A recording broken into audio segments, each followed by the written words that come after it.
What is going on, everyone? Welcome back to the channel. Now, before we get into today's Entitled Parent stories, make sure you've watched yesterday's video. Now, this was a 50,000 subscriber special and it was the announcement of a $100 giveaway. All you've got to do is comment on that video and make sure you're subscribed and you're automatically entered. Now, if you haven't seen it yet, click the I button right now and go across and watch that before you watch this. Anyway, with that being said, let's get into the Entitled Parents. Found out my friend is 100% an entitled parent last weekend. Worst weekend of my life. Last weekend, my friends and I decided to go camping for a break. There were 7 of us planning to go and 3 of them had kids and were keen for a break. A few hours before we were set to head off on Friday, one of my friends says she is unable to find someone to look after our 9-year-old son and says she's bringing him. We weren't particularly keen on that, but we felt bad saying she can't come, so we just let her bring him. To avoid everyone bringing a car, we take 2 and agree that whoever is in each car will split petrol costs. She brings her own car with just her and her son. Now this becomes relevant later. We had never met her son, but we learnt very quickly he is spoilt and quite frankly a nightmare to be around because she lets him do whatever he wants. From here on, I'll refer to her as EP and him as SK and give a few examples of the crap she pulled. He eats almost exclusively cereal, chips and chicken nuggets. Now that sounds like a pretty good diet to me. He has a tantrum if you even offer him anything outside of that, so we learnt quickly not to try and get a real meal in him. We spent a day at the lake. She had his chips and nuggets ready, but he decides he wants cereal for lunch. She wanted us all to leave because we obviously didn't bring milk to the lake.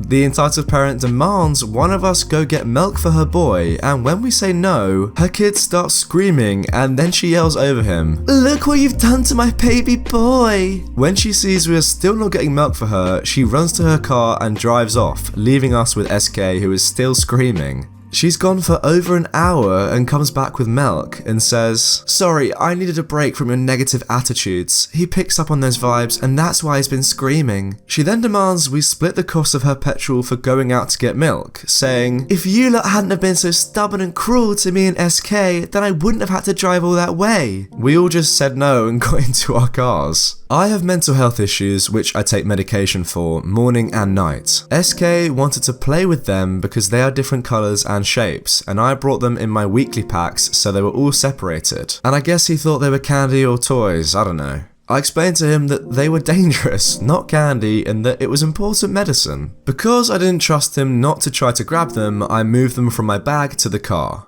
That night, I go to grab my meds and can't find them. I ask around and everyone says that EP had been in the car last, so I go to ask her if she moved or had seen them. Her and her son are on a mat, and I'm horrified to see him playing with all my pills. I rush over and take them all, asking her what the heck he is doing, to which she just says, "He wanted to play with them, he knows not to eat them." I take them all and tell her there is something wrong with her if she thinks letting her kid play with medication is no big deal. When he starts screaming that he wants them back, she tries to pull them off me and starts yelling that I am evil and trying to abuse her son. I am bigger than her, so I just push her off me and they're both on the mat screaming while I thank God that was our last night there so I didn't have to suffer much longer. We had agreed to stay at a campsite in our tents. We had 2 tents big enough for all of us and figured it was cheap as to just share tents and cook food over a little gas stove. EP decided to get a little unit because they come with a small oven and SK only likes frozen nuggets oven baked, not pan fried.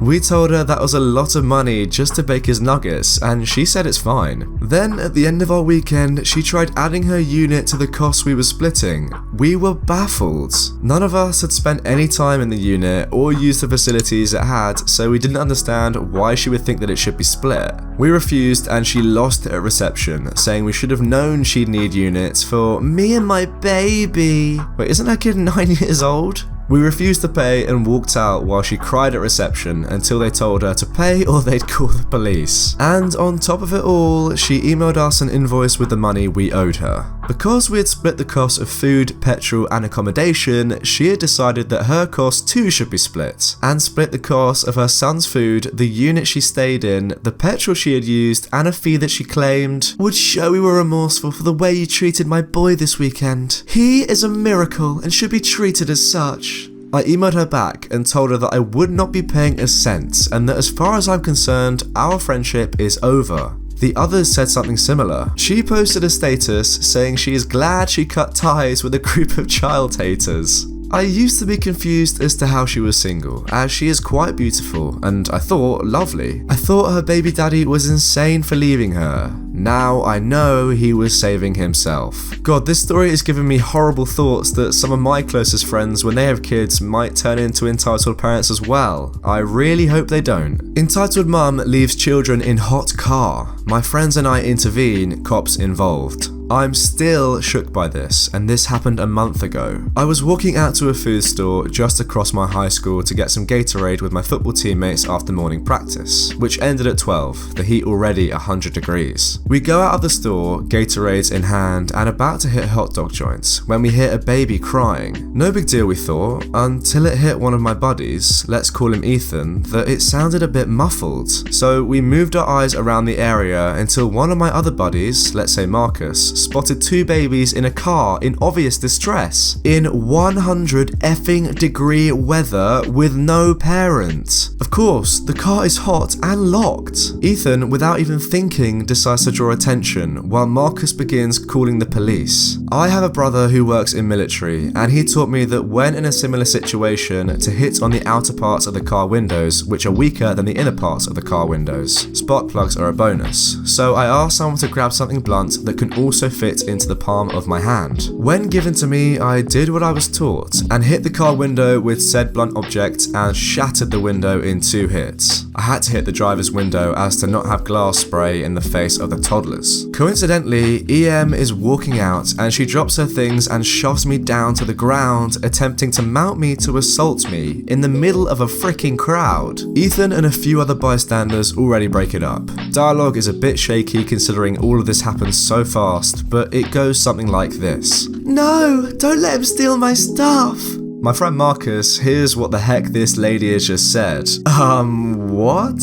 You left your kids to die in a hot car at 100 effing degrees. The entitled mother attempts to slap me. Do not cuss at me. I am your superior. I went in to grab what I needed, which wasn't even 5 minutes, yet you attempted to rob my belongings and kidnap my children. A lot of stuff happens in 5 minutes, you idiot. Mom, you can't be serious. You're worried about being robbed when your children, they were fine where they were, yet your accomplice disturbed them from their nap. Now I have to deal with their trashy mood when we get home. See, it's people like this that just shouldn't be allowed the responsibility of having their own kids. By this point, a couple of bystanders have the children out of the car. Another bystander steps in. You're darn well lucky they didn't go into eternal napping. Like you give a toss about my children. This paedophile, pointing at me, could have possibly taken my children and you didn't do anything. Call the police, someone. No need, Satan, I already did so. EM is visibly annoyed at what Marcus had called her, but calms down when she is told the police are coming to our location. I guess at this point, the entitled mum is actually happy that the police are coming because she thinks that these guys are going to get arrested, but little does she know she's in trouble. Anyway, she is arguing with a couple of other bystanders as Ethan tries to help me cope with my anxiety, and Marcus is still on the phone with the operator. Once the police arrive, EM is already on the case.